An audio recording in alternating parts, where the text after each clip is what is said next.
Hi Charlie, welcome to the 62nd day of my video polling experiment where I break down and analyze the LinkedIn poll that I posted last week and that closed this morning. Last week's question was very relevant considering the turbulent times we are currently living in, and that question was, is the American economy healthy right now? There were three answer choices: yes, no, and I'm not sure.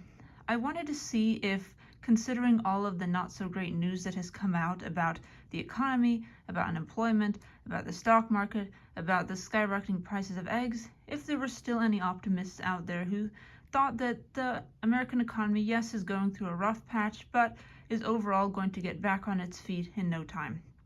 And I was pleasantly surprised that 15% of the 79 voters said that yes, the American economy is still healthy right now.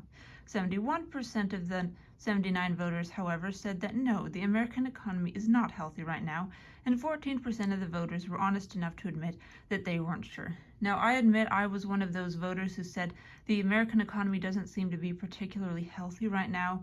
What with everything going on, with inflation, still eating into our cash purchasing power, with everything that's going on, it just feels very uncertain, very, this doesn't necessarily feel like a bull market in terms of economic performance, but it remains to be seen if this is just a market correction or if it's a full-blown bear market, because while the S&P 500 has declined, it hasn't declined sufficiently for it to be considered a full-blown recession or bear market.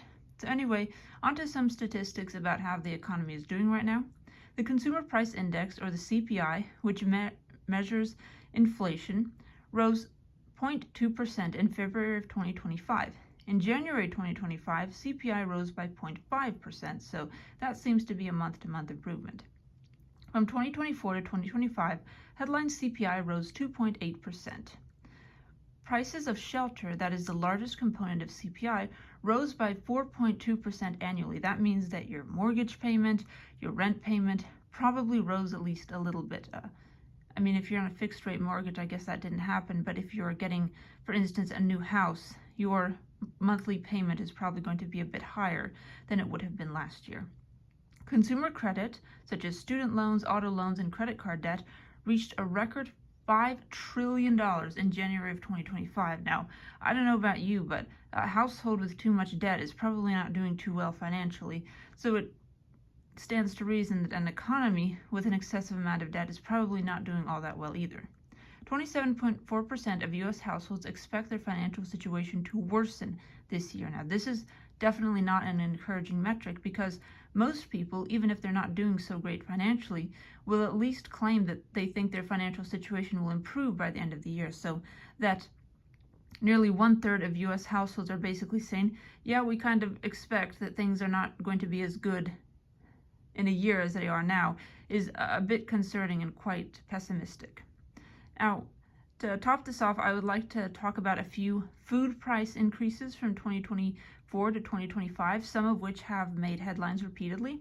For instance, eggs, the price of eggs, have increased by 58.8% over the past year, mainly due to an outbreak of avian flu that is severely curtailing the egg supply and causing prices to skyrocket. The price of instant coffee has increased by 8.6% this year, largely due to droughts in Brazil that are again curtailing the supply of coffee and causing the prices to skyrocket.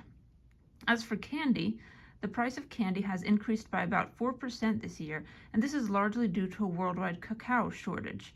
I'm not entirely sure why there is a cacao shortage, but since it's one of the main ingredients in, say, chocolate, and chocolate is a pretty big component of candy, it makes complete sense that a shortage of cacao would lead to an increase in candy prices, but not as extreme of an increase as with instant coffee or eggs. So anyway, Charlie, thank you for listening to my spiel about how the American economy is doing right now. And before I go, I would like to show you this poll as it appears on LinkedIn, just to prove that I didn't make this distribution up. Here is the poll as it appears on LinkedIn. As you can see, it got 79 votes, which is just under my average of 80 to 85 votes per poll, but still quite good performance considering the heavy economic implications of this question. This isn't like a pop culture question about donuts or energy drinks or TikToks, so I consider this pretty good performance considering the topic. And as you can see, no, the American economy is not healthy right now was the most popular answer choice, garnering 71% of the votes. Anyway, Charlie, thank you again for listening to my little discussion about the health of the American economy. I appreciate that you are such an attentive listener, and I look forward to talking about my 63rd video poll analysis tomorrow. Thank you and have a wonderful day. Bye.